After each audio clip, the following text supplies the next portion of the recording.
Hello friends, study with मैंक के current affair session में आपका स्वागत है।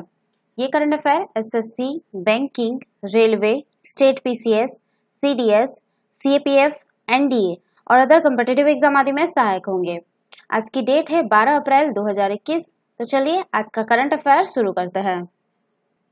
आज का पहला प्रश्न है, भारतीय ऊर्जा एक्सचेंज के विद्युत बाजार ने मार्च 2021 के महीने में कितने मिलियन यूनिट का उच्च स्तर हासिल किया है, जिससे पिछले सभी रिकॉर्ड टूट गए हैं। Option A 7452.20 million unit, option B 8248.52 million unit, option C 7563.33 million unit और ऑप्शन डी है आपका 8023.48 मिलियन यूनिट। देखिए, भारतीय ऊर्जा एक्सचेंज के विद्युत बाजार ने मार्च 2021 के महीने में 8248.52 मिलियन यूनिट का उच्च स्तर हासिल किया है, जिससे पिछले सभी रिकॉर्ड टूट गए हैं। यह भारत के विद्युत के भौतिक वितरण, नवीकरणीय ऊर्जा प्रमाण पत्र और ऊर्जा बचत प्रमाण पत्र के लिए एक राष्ट्रव्यापी स्वचालित व्यापार मंच प्रदान करने वाला पहला और सबसे बड़ा ऊर्जा एक्सचेंज है। यह एक्सचेंज उचित मूल्यों निर्धारण के समक्ष बनाना है और व्यापार निष्पादन की गति और दक्षता को बढ़ाने हेतु भारत में विद्युत बाजार तक पहुंच और पारदर्शिता को बढ़ाता है। यह नेशनल स्टॉक एक्सचेंज और बॉम्बे स्टॉक एक्सचेंज के साथ सार्वजनिक रूप से सूचीबद्ध कंपनी है। यह केंद्रीय विद्युत नियामक आयोग द्वारा अनुमोदित और विनियमित है तथा वर्ष 2008 से कार्यरत है। तो इसका सही आंसर होगा ऑप्शन बी 8248.52 मिलियन यूनिट। चलिए नेक्स्ट क्वेश्चन पे चलते हैं। 9 अप्रैल 2021 को कौन से देश के प्रिंस फिलिप का 99 वर्ष की उम्र में निधन हो गया? Option A Australia, option B Scotland, option C Britain, option D New Zealand. देखिए, 9 अप्रैल 2021 को ब्रिटेन के प्रिंस फिलिप का 99 वर्ष की उम्र में निधन हो गया। एडिनबर्ग के ड्यूक प्रिंस फिलिप ने वर्ष 1947 में ब्रिटेन की राजकुमारी एलिजाबेथ द्वितीय से विवाह किया था, जो कि ब्रिटिश इतिहास में सबसे लंबे समय तक शासन करने वाली महिला है। प्रिंस फिलिप का जन्म जो है वो 10 जून 1921 को कोरफू, ग्रीस में हुआ था और वे ग्रीस के राजकुमार एंड्रयू के एक लौते पुत्र थे। उनकी मां बेटलबर्ग की राजकुमारी थी, इसलिए प्रिंस फिलिप को Prince of Greece and Denmark भी कहा जाता है। राजकुमारी एलिजाबेथ द्वितीय के साथ विवाह के बाद प्रिंस फिलिप को duke of Edinburgh, earl of Merioneth और बैरन ग्रीनविच की उपाधि से सम्मानित किया गया था। प्रिंस फिलिप वर्ष 1939 में एक कैडेट के रूप में रॉयल नेवी में शामिल हुए। उनका प्रारंभिक प्रशिक्षण पूरा करने के बाद प्रिंस फिलिप ने वर्ष 1940 में युद्धपोत HMS रेमिलेज पर मिडशिपमेंट के रूप में जो है हिंद महासागर में 6 माह तक अपनी सेवाएं दी थी। बाद में प्रिंस फिलिप को सब लेफ्टिनेंट के रूप में पदोन्नति दे दी गई और वर्ष 1947 में उन्होंने राजकुमारी एलिजाबेथ से विवाह किया और वर्ष 1952 में उन्हें रॉयल नेवी के कमांडर के तौर पर पदोन्नत किया गया। हालांकि राजकुमारी एलिजाबेथ द्वितीय के पिता किंग जॉर्ज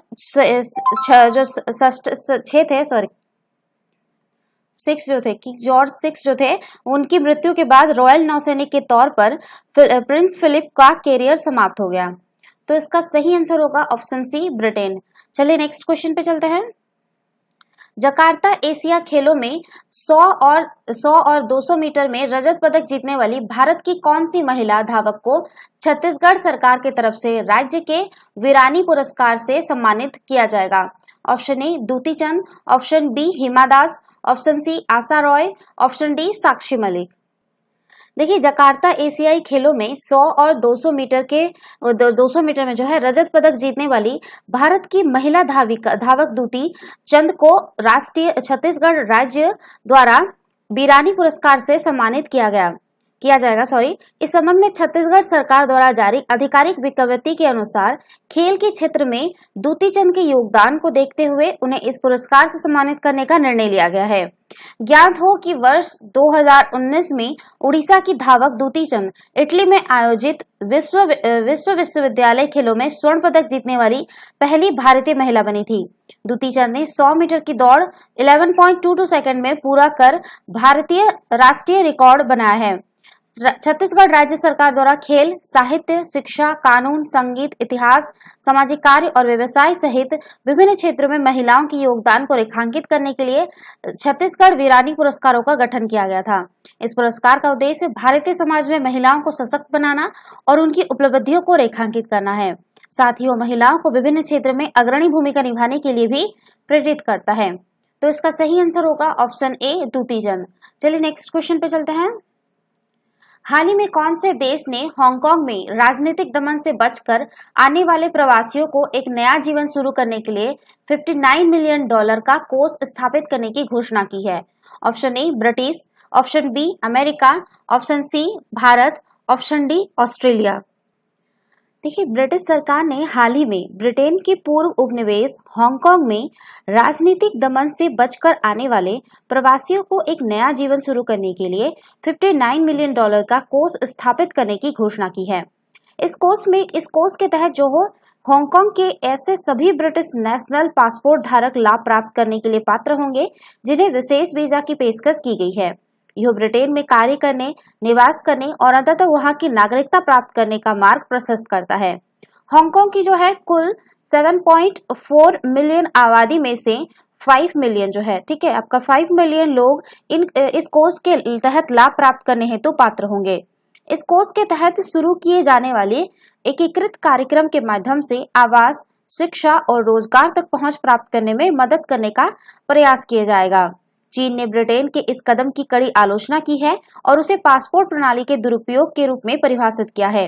साथ ही चीन ने ब्रिटिश नेशनल पासपोर्ट को एक यात्रा अथवा पहचान दस्तावेज के रूप में मान्यता नहीं दी है।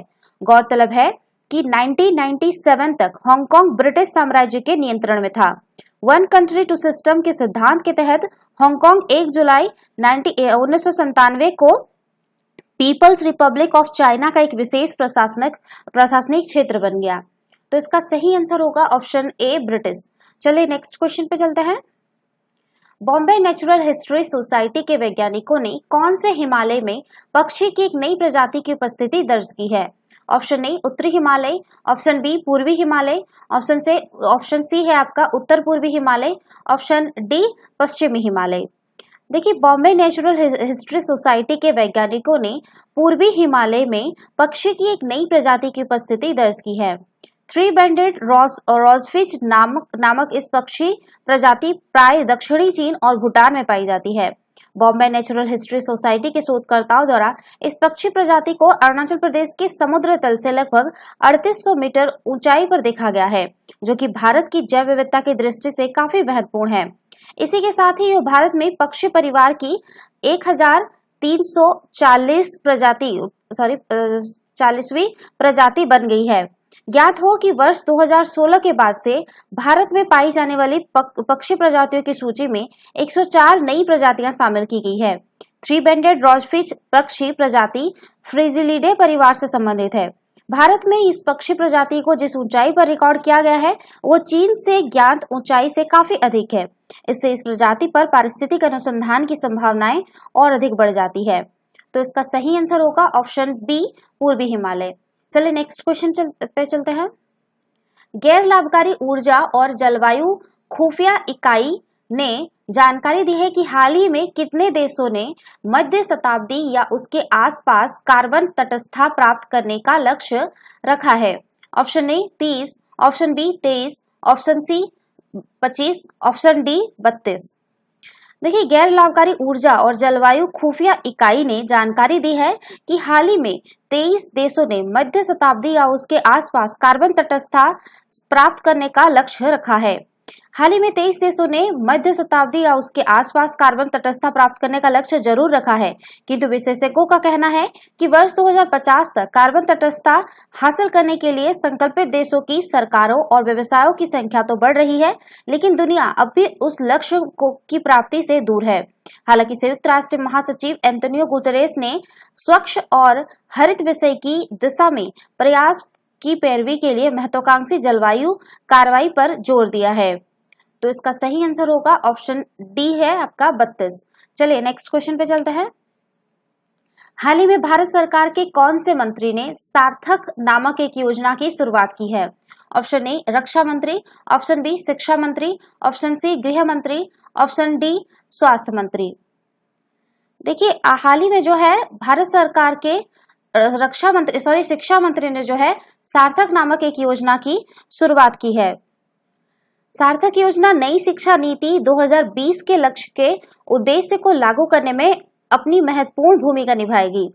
इसके अलावा केंद्रीय शिक्षा मंत्री ने नई शिक्षा नीति 2020 के क्रियान्वयन पर एक उच्च स्तरीय बैठक की अध्यक्षता भी की है।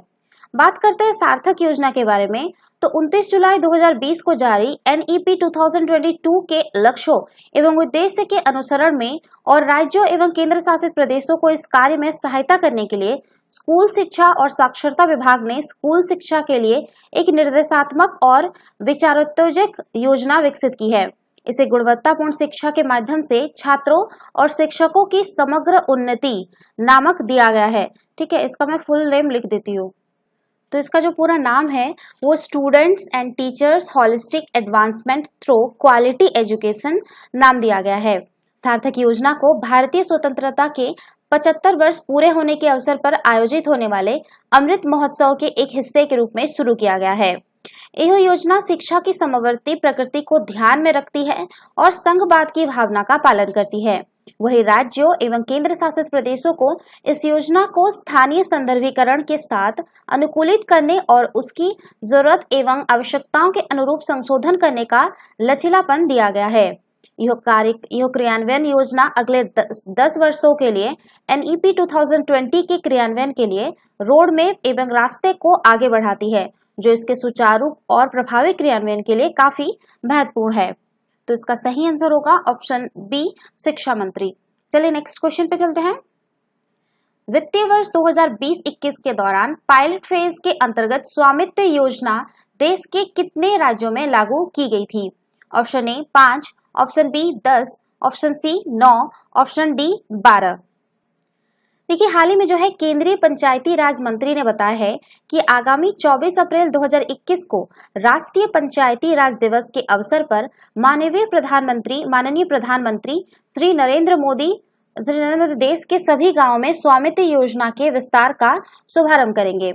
वित्तीय वर्ष 2020-21 के दौरान पायलट फेज के अंतर्गत स्वामित्व योजना को देश के 9 राज्यों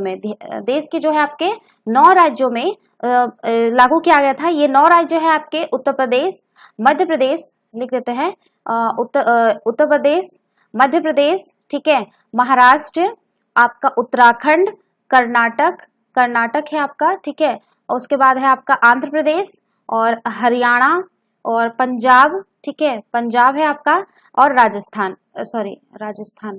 आरजे, ठीक होता है, राजस्थान आरजे होता है, शॉर्टकट में लिख दूं, आप लोग समझ जाइएगा। ठीक है, ये 9 राज्यों में जो है लागू किया गया था पहले अंतर्गत स्वामित्व योजना को।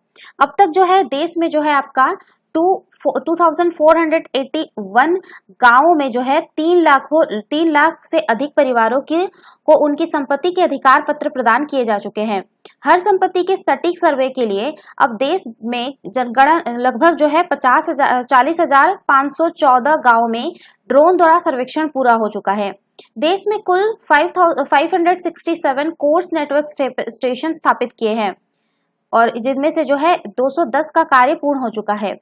स्वामित्व योजना की अगर बात करें तो 24 अप्रैल 2020 को, ठीक है, ध्यान रखिएगा, आपका 24 अप्रैल 2020 को जो आपका बीता हुआ जो आपका पंचायती राज दिवस था, उस दिन पंचायती राज दिवस के मौके पर प्रधानमंत्री नरेंद्र मोदी ने स्वामित्व योजना को शुरू किया था। इस योजना का उद्देश्य ग्रामीण क्षेत्रों में लोगों को रिकॉर्ड ऑफ राइट्स देने के लिए संपत्ति कार्ड का वितरण किया जाना है। स्वामित्व योजना पंचायती राज मंत्रालय, राज्यों के पंचायती राज विभाग, राज्य राजस्व विभाग और भारतीय सर्वेक्षण विभाग के सहयोग से चलाई जा रही है। तो इसका सही आंसर होगा ऑप्शन सी 9। चलिए नेक्स्ट क्वेश्चन पे चलते हैं। हाल ही में कौन से तट पर क्लाइमेट स्ट्राइक हुई है? ऑप्शन ए नॉर्दर्न लाइट्स तट, ऑप्शन बी सेयार डे मल्हा तट, ऑप्शन सी मिशेल डगलस तट, ऑप्शन सी एजोरेक्स तट। देखिए हाल ही में जो है आपका सेयार डे मल्हा तट पर क्लाइमेट स्ट्राइक हुई है। इस तट पर जो है समुद्री घास प्रचुर मात्रा में है।